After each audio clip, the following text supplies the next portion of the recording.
retroperitoneales que relativamente afortunadamente son resistentes, pero ellos están como desprotegidos, digámoslo así, en la medida en que solamente son protegidos en su parte superior por la última o por las dos últimas costillas. El polo inferior casi que no tendría ningún soporte duro que lo proteja, porque al estar acá en el retroperitoneo, detrás de ellos, miren que ustedes lo único que encuentran es músculo de la masa común y la región dorsolampar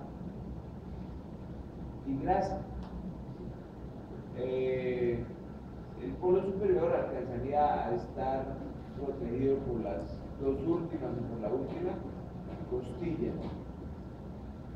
Nosotros en un corte por la línea media de un riñón podemos encontrar la parte periférica, que es la corteza, la parte medial, que corresponde a la médula, donde se identifican unas estructuras que tienen forma piramidal, que se denominan las pirámides renales, y entre estas pirámides renales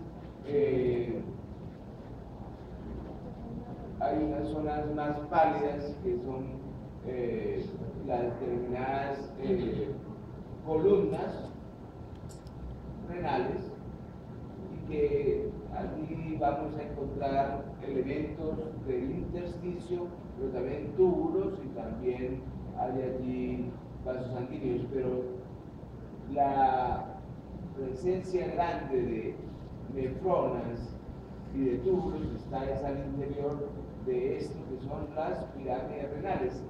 La punta de la pirámide se va a llamar papila, y esa papila va a estar en relación con un pequeño receptáculo que recibe el nombre de cáliz menor.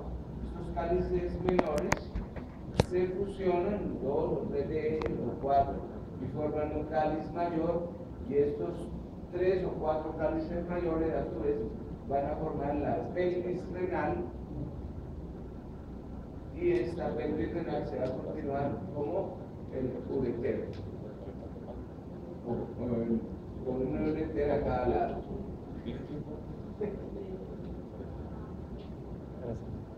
Esta es una imagen de un riñón cortado longitudinalmente. Entonces vemos la corteza, donde sobresalen los glomérulos o los corpúsculos renales, y de allí vemos cómo se desprenden los túbulos, donde hay unos túbulos que llegan hasta el límite entre corteza y médula, y unos que descienden aún mucho más.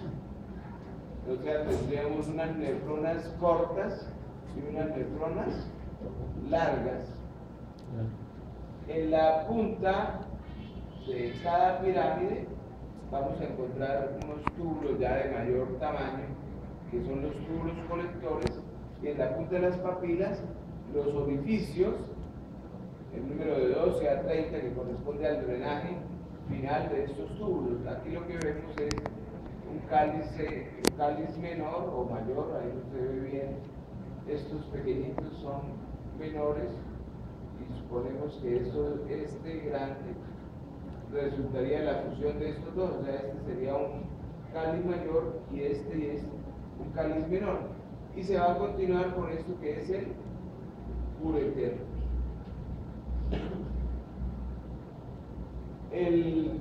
La unidad básica entonces del riñón va a ser esta nefrona, donde tenemos acá el corpúsculo o glomérulo renal, la arteriola aferente, la eferente, el túbulo contorneado proximal, la porción descendente de la asa de Henle con la parte gruesa y delgada, y la porción ascendente de la asa de Henle con su porción delgada y gruesa, y el túbulo contorneado distal.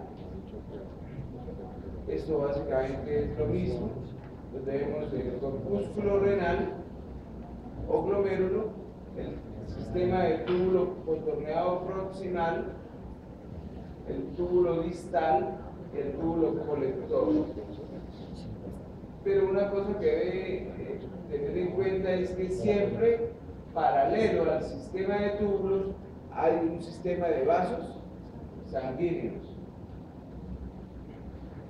Hablemos un poquito de la nefrona, y más de la nefrona del glomérulo. Entonces, aquí tenemos una arteriola que es la que está llegando, que se llama arteriola aferente, que se está dividiendo en 4, 6, 8 asas capilares que van a conformar el glomérulo, y posteriormente estos capilares vuelven y se recogen en otra arteriola que se llama la arteriola eferente.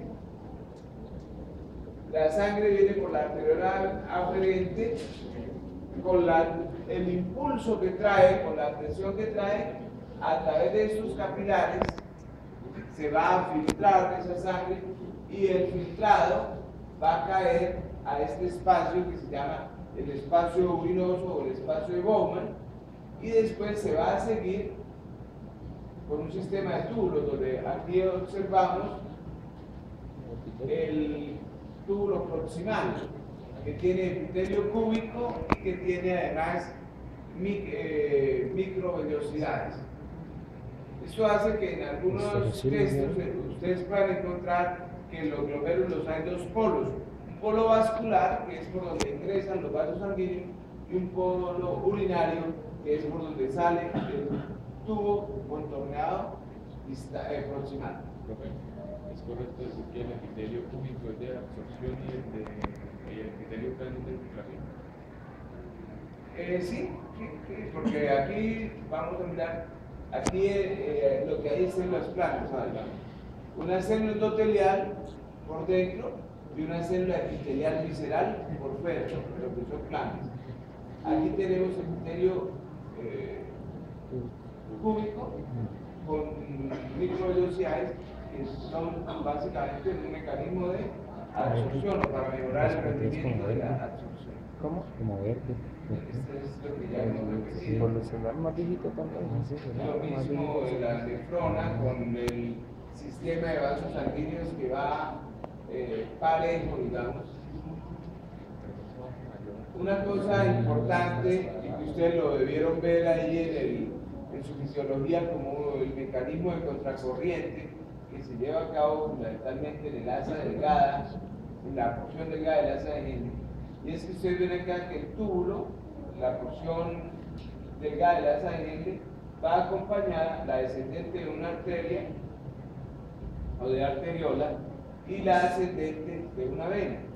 Pero básicamente lo que ocurre en la porción ascendente, que es permeable al agua, es que del asa de Henle sale de manera muy fácil el agua, pero esa agua no se pierde, no queda en el intersticio, sino que directamente pasa al vaso que corre paralelo a ella, ¿no? Entonces, el agua sale, pero cae directamente en este vaso sanguíneo. Es decir, es un mecanismo que tiene el organismo para recuperar el líquido que va dentro de los túbulos. Recuerden que aquí, por este lado, está entrando la sangre para filtrarse. Esa sangre que se filtra, hay una cantidad variable de líquido que entra a esos túbulos, y en ese recorrido prácticamente termina absorbiéndose casi todo el agua.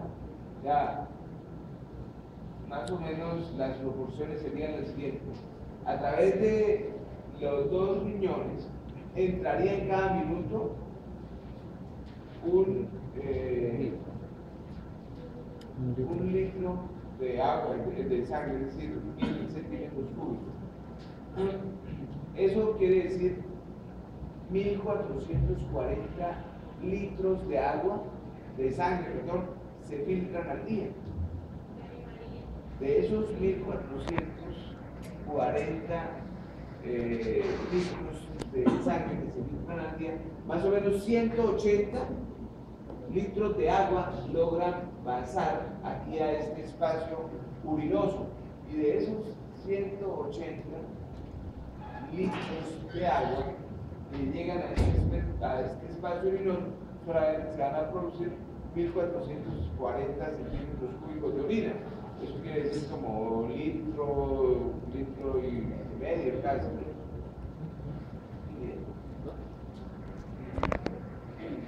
Lo mismo, pero quiero que miremos lo que pasa en estos capilares, cómo es la morfología del capilar. El capilar glomerular es un capilar cuya pared tiene muchos huecos o muchas fenestraciones. Aquí en esta visión tridimensional lo vemos. Entonces la sangre llega y como esto tiene tantos huecos, el líquido puede pasar fácilmente. Pero se va a encontrar con esta célula que está por fuera del capilar. Doctor, como extravasado. No, filtrado. O sea, pasa como si esto fuera un colador, ¿sí? Porque tiene mucho hueco del capilar. Recuerden que es un capilar tipo 2 lleno de huecos. Pasa la membrana basal y se encuentra con esta otra célula, que es la célula epitelial visceral, o que también recibe el nombre de podocito y que tiene unas prolongaciones. Y entonces es entre las prolongaciones de estas células que se termina de hacer la filtración. O sea, lo que logre pasar aquí podría pasar al espacio urinoso siempre y cuando sea capaz de traspasar esta otra barrera que hace parte de ese sedazo.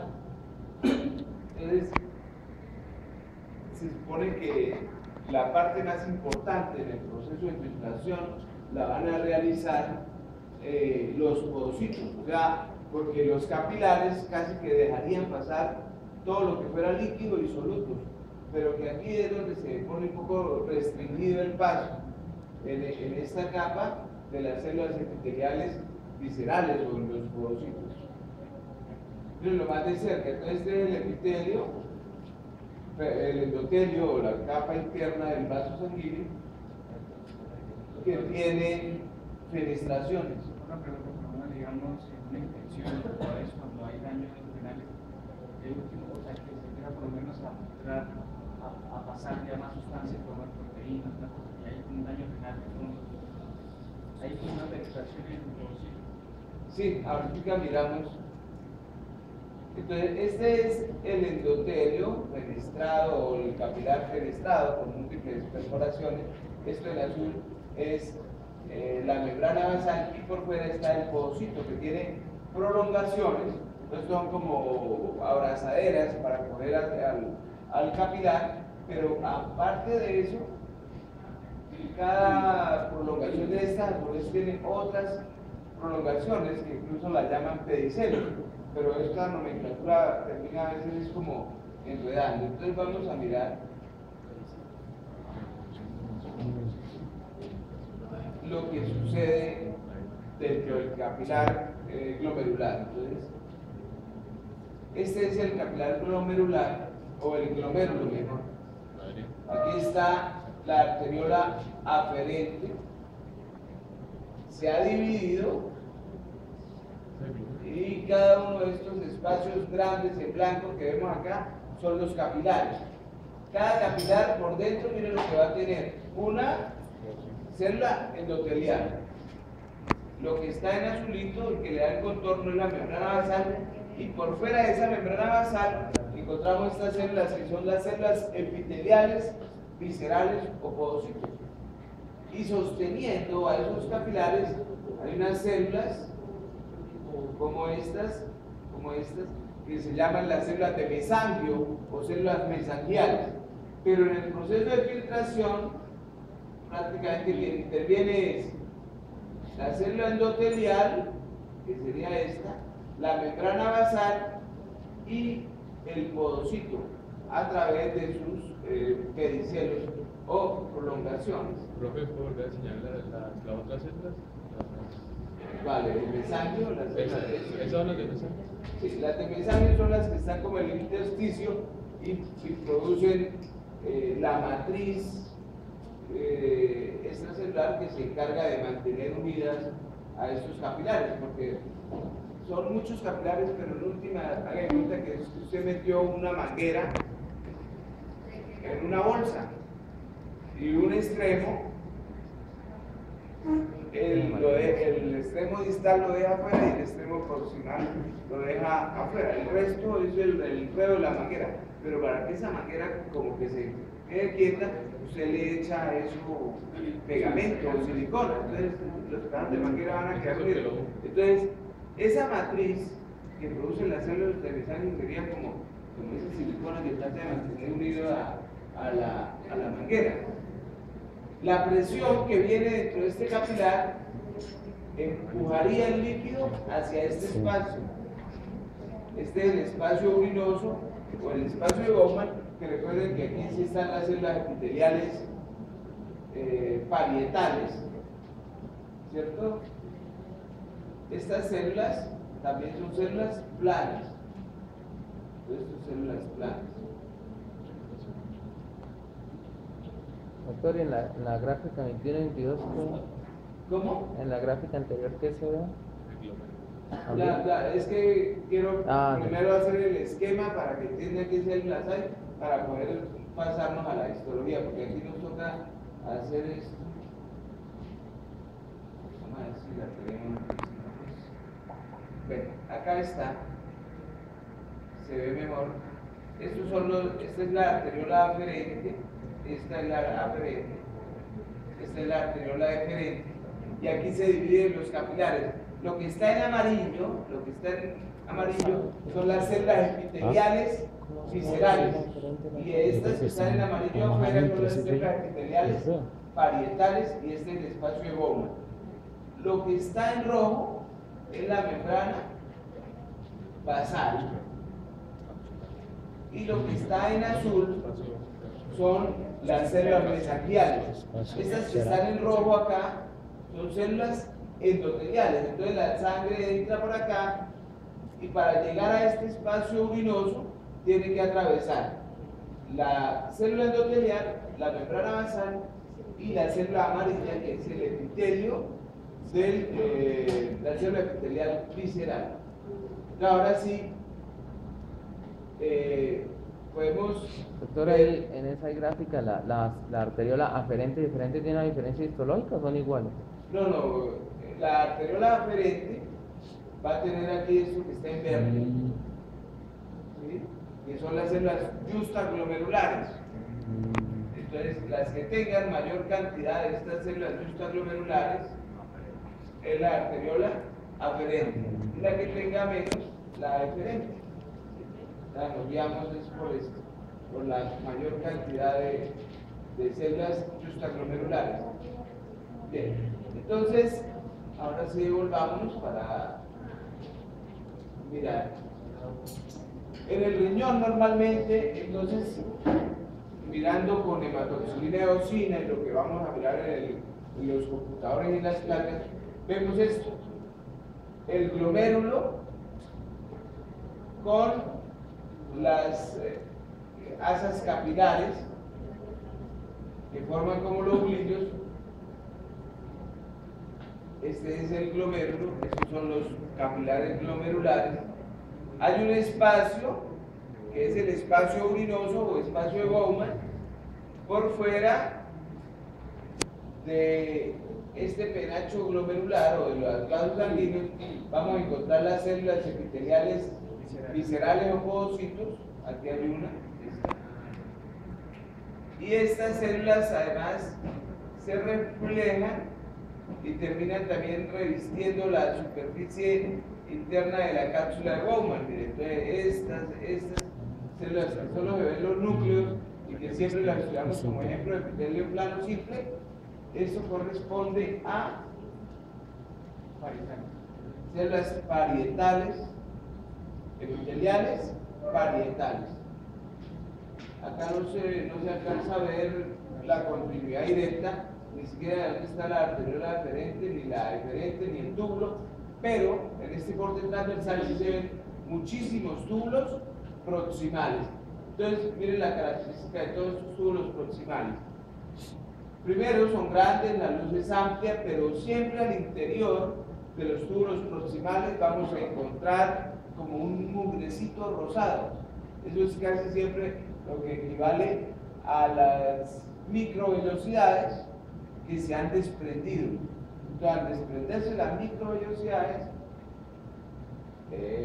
por efecto de fijación, digamos, queda al interior de los túbulos proximales ese mugrecito rosado.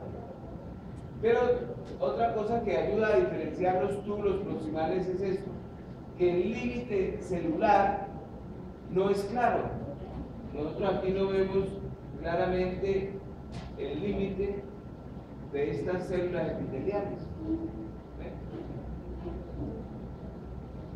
Pero también podemos encontrar otros túbulos, estos más pequeños, donde los núcleos son más grandes, la luz es de un contorno más definido. Mira, aquí está otro, y aquí está otro, cortado transversalmente, perdón, longitudinalmente. Estos túbulos son túbulos distales. Entonces, aquí yo creo que podemos establecer diferencias. Este es un túbulo proximal, otro túbulo proximal, este es distal, y este que está aquí abajo, que dice distal, ¿no? Es distal. El túbulo distal. Miremos otra vez, acá está, esto es el espacio de Bowman. Estas células que están por fuera son células epiteliales viscerales, y estas que están aquí por pegadas a la cápsula, epiteliales parietales. Muy bien. Los espacios claros que vemos corresponden a capilares, y las células que están adentro de los capilares, como esta que estoy señalando, pero que tapó la cruz, pero ya la quito, ¿cuál será? No. ¿Cómo llaman las células que están por dentro de los vasos? Endoteliales.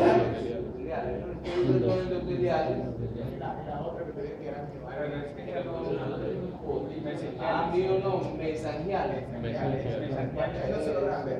Las mesangiales, esas son las. Es que eso sería más como el tejido, como un Esta. tejido conectivo, una cosa Ese así. es tejido conectivo, el mesangio es como el equivalente como al que el fibroblasto, ¿no?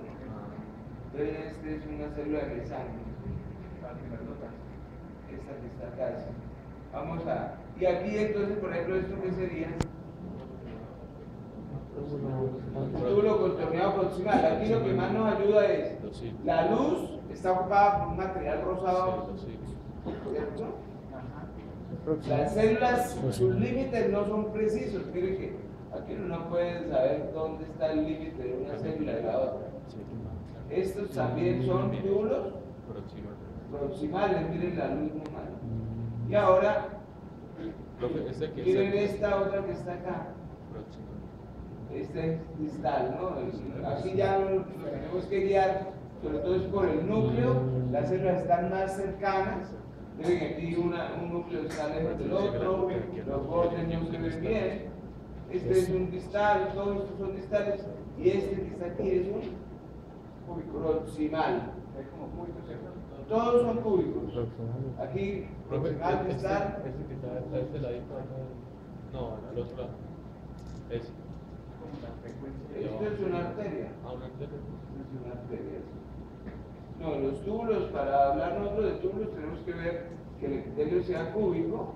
Este es distal y este es proximal. Vamos a ver qué aparece por acá. Bueno, regresemos.